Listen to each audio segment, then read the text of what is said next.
Walking along the sidewalk. We're walking along a beautiful Verdun, Quebec sidewalk.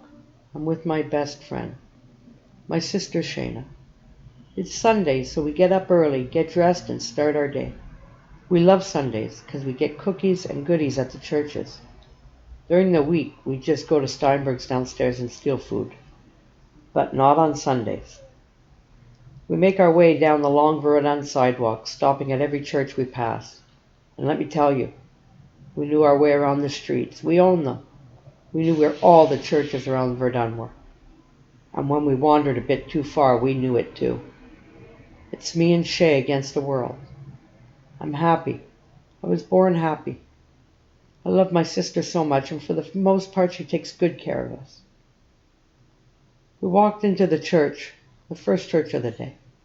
The line is always so long, so we wait patiently. The man puts that weird tasting food in my mouth. It's not the best, but it's the start to finding our food for the day. We leave and walk to the next church. I'm 5 and Shayna's 6 years old. We're walking along the cold La Salle, Quebec sidewalk. We're cold and hungry on our way to school. It starts snowing. It's a long walk and we're dilly-dallying. We go into the shopping center instead. It's warm in there and there's food. We don't go to school that day. I'm 8 and Shayna's 9 years old. I'm walking along the sidewalk in Surrey, BC. It's a beautiful summer night, but I miss my sister. I don't want to go home. Mom's mad at me again for stealing her welfare check. You see, I stole the money so my friend could buy a bus ticket back home to Saskatchewan. But now it's past midnight, so I start making my way home. I cut through the park across the street from the house. I see some lights are still on. I want to be inside getting along with my family so badly, but I don't know how. I love them so much, but I don't think they love me anymore.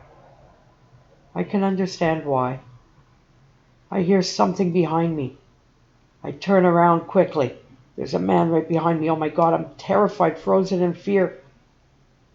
I check out of reality. I protect myself mentally and black out.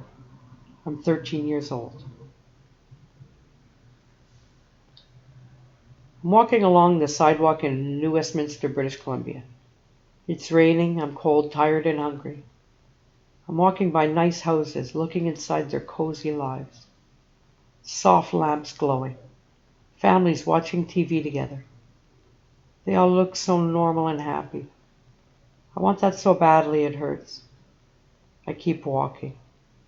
I wonder if I'll ever have that. I know there's something very wrong with me.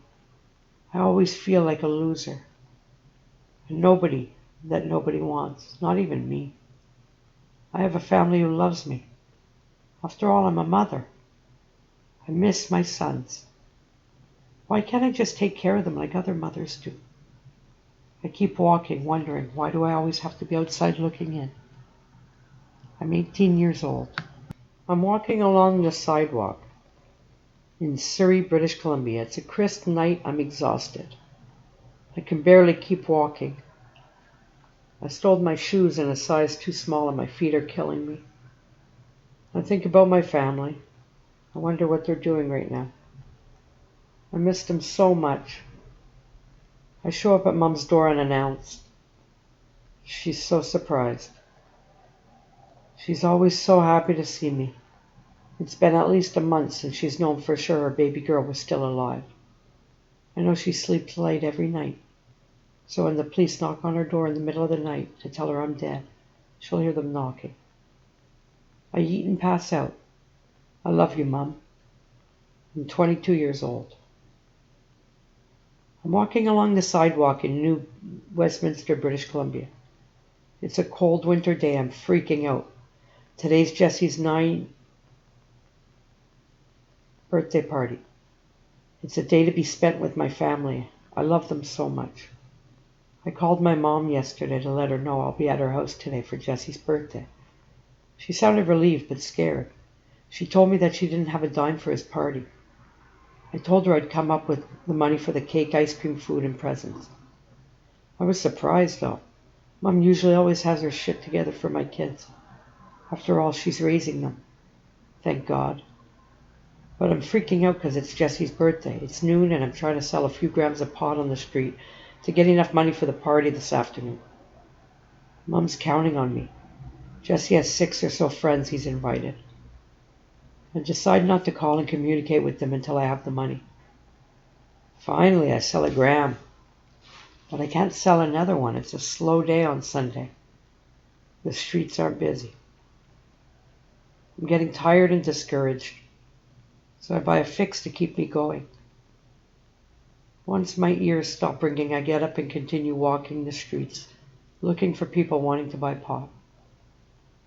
I hear someone yelling, "Mom! Mom!" I turn towards the yelling. It's Jesse and Josh in the backseat of Mom's car. Holy fuck, I'm way too high for this right now. I slowly walk over to the car.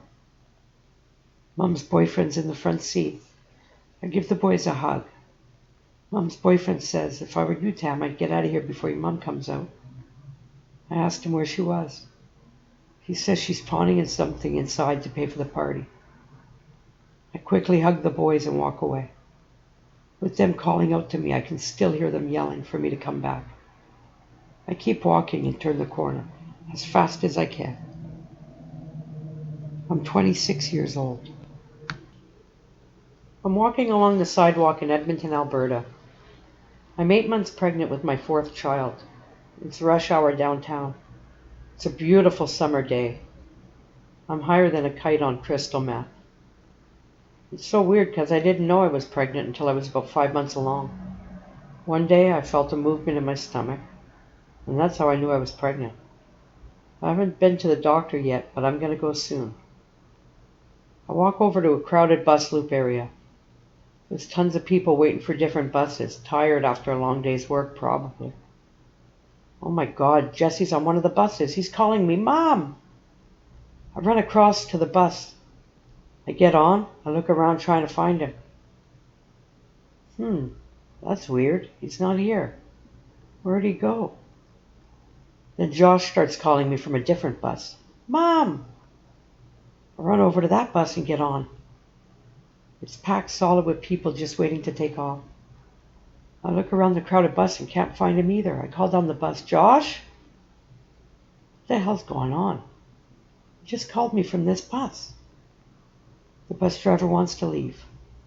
He asks me for my transit fare, but I'm still thinking about where Jesse and Josh are. Someone offers me their seat up front. I sit down. Finally, thankfully, the bus is starting to empty. I can at least see everyone on the bus. I look down and wow, it's my 3rd child, Madison. She's 2 years old. She's standing right in front of me. Her arms are up for me to pick her up. I love all my kids so much. I reach down to pick her up. She disappears into thin air just like that. I look up and the whole bus is staring at me. They look scared, shocked, traumatized, and sad all at the same time. They're making me uncomfortable. The bus stops and I get off. I'm 30 years old. I'm walking along the sidewalk in Montreal, Quebec. It's a beautiful summer day. It's been a while. I just got out of the pen. I miss the sidewalk. I won't get used to it, though I'm only on the sidewalk for a couple of days. I just got out on my 2/3. It means I still got a quarter of my 2-year sentence to do. But I'm out on the street again, this time in a halfway house. I can't stand them. They know it. And they know I'm a returning loyal customer. I keep them in business. They're all employed because of me. Bunch of fuckers. They guaranteed my loyalty for life by continuously releasing me back into society without any rehabilitation by them, and by them setting such unreasonable conditions. No crime. Make every appointment with them. Follow the halfway house rules. Piss clean. But 4 of my infinite weak spots. I've been on parole or probation all my life. Well, actually, sorry, I exaggerated. Since I was 9 years old, I've been on either probation or parole. I go get high. I walk to the mall. I steal some stuff. Next thing you know, I'm sitting in the cop shop. So I call Mom. They love it when I'm in jail because nobody worries about my junky ass. They can sleep a bit harder tonight. I hope I stop doing this to them soon. Jesse answers the phone. He's older, he's angrier. For the first time in his life, I can hear something that scared the shit out of me in his voice. Something I've never heard before. Wait, no. Jesse, come back, please, oh my God. He's finally realized I'm a complete loser. He's done with my shit. He was expecting me to go see him this weekend. Without answering me, he quietly passes the phone to Mom.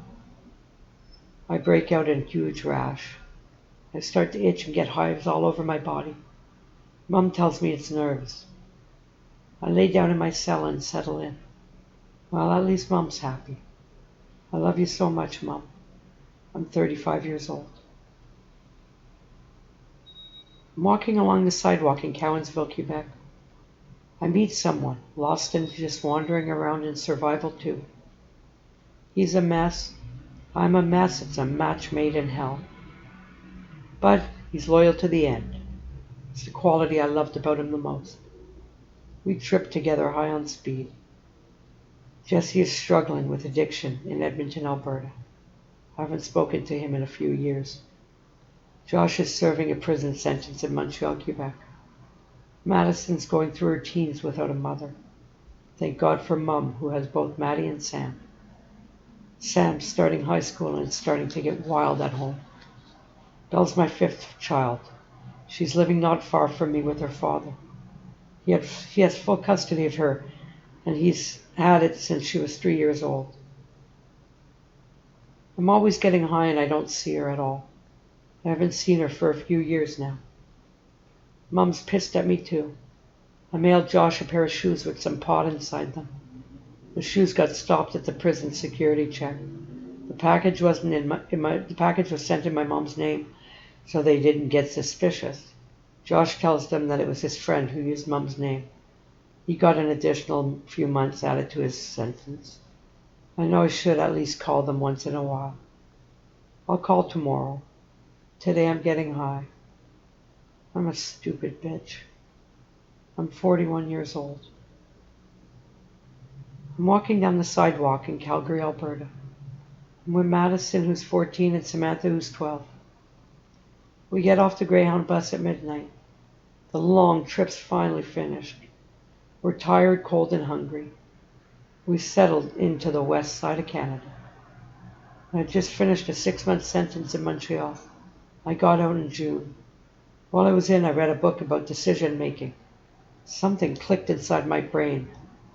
I made a conscious decision. For the first time in my life, sitting there on my cell bunk, I promised right then and there that I would be in my kid's life again all full time. That I no longer gave myself permission to let my mother raise my kids. I learned at that moment how to make a decision.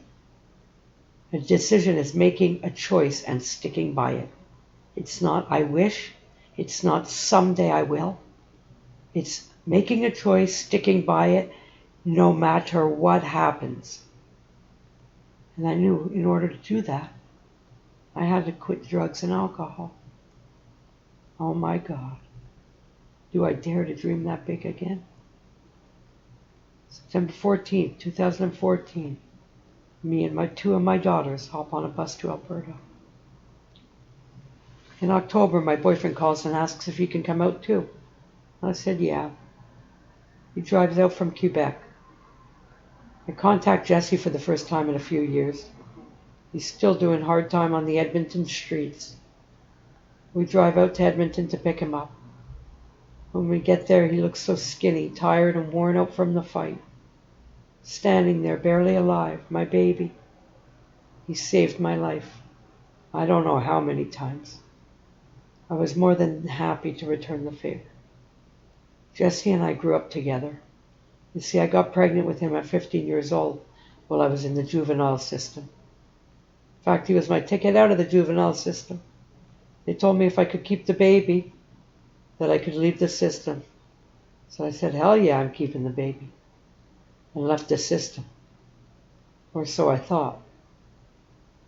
And Josh, he's living in BC, but he's on his way out to come live with us now. Right after I made my first decision, automatically, I had to make another very hard decision. I made the second conscious decision of my life. I had to save myself and leave Quebec. And try to save 4 out of my 5 kids. Belle will be left behind in Quebec. A piece of me dies that day getting on the bus. I'm 46 years old. I'm walking down the sidewalk in Vancouver, BC. It's as beautiful as I remember it in my dreams. Can't believe it's already been 5 years since I've been clean and sober. It's crazy. I love my life. I take care of myself very well. I take care of my kids. I still don't talk to Belle right now. Sam's getting ready to graduate from high school. My boyfriend of 8 years is Jesse's best friend. They drink, smoke pot, and play chess together for hours. Jesse doesn't speak a word of French, and my boyfriend doesn't speak a word of English. Madison's doing her test for her high school. Josh started his own business, and life is good. Still can't believe it's been 5 years. I've been clean and sober. And I'm 48 years old.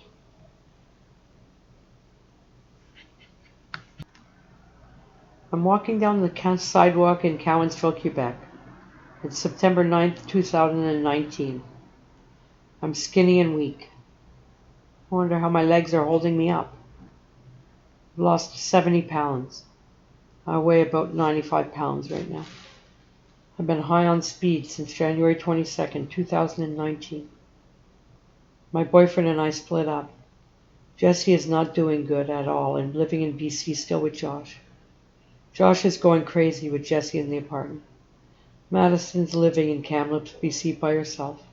She's addicted to pot. Sam has just graduated high school. I missed him.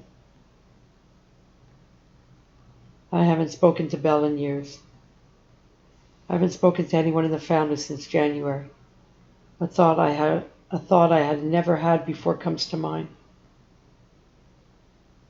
I think I'd better sober up on my friend's couch where I've been staying, or I'll be doing it inside.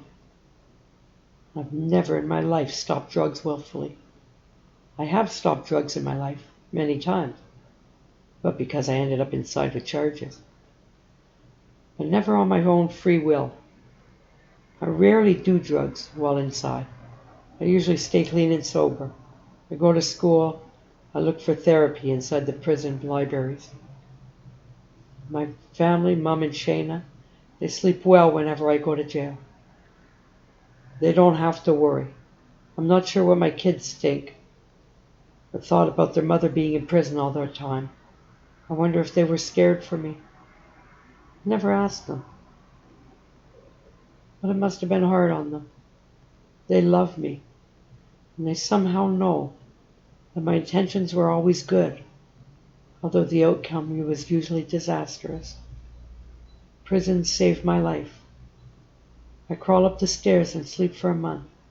I'm 48 years old. I'm walking down the beautiful sidewalk in beautiful Montreal. It's a bright, beautiful, crisp morning. September is my favorite month of the year. I coast all year through with the creative energy I gather during September. I'm looking forward to the fall in Montreal. I was going to start up another company here. My last company, Witches with Brooms Cleaning Services, was extremely successful. After 1 year being in business, my company was making $17,000 a month in Vancouver. I sold my contracts last year for $50,000 and moved back to Quebec. But I decided that maybe I'll continue with my writing instead. Get some of the books I've started writing finished. Tie up some loose end writing pieces like this one. I left Cowansville. I live in Montreal now. I rented a small apartment downtown. I live on the 5th floor, no elevator. which I love. I'm serious. It'll keep me in shape for all the interviews I have feeling are coming my way. Jesse's doing good. He's clean and sober today. He keeps himself isolated where he can't self-destruct. He's happy but sad for me. Josh runs a successful mason business in Vancouver, BC. He has PTSD from the 3 years he did inside the French prisons. It fucked him up for life, and often he explodes insanely out of nowhere. Madison is glorious and doing good. She's similar to me and it's scary sometimes, but much smarter than I was at 21. Sam's the only kid speaking with me right now. She's still in Kamloops, British Columbia, where she lives with her boyfriend. We're always trying to get her to move back. I saw Belle, my youngest, once in 2018 when we came to Quebec for a vacation to see her. I drop her off parcels at her aunt's house. I just leave it outside. I try to do that once every 3 months. Maddie keeps an eye on her through social media. She's 13. I'm dropping her off a laptop and a copy of my autobiography this week. I hope she'll understand that she wasn't the only kid I didn't raise. I always knew she was in good hands with her dad. Mom, she's getting older, but she's living.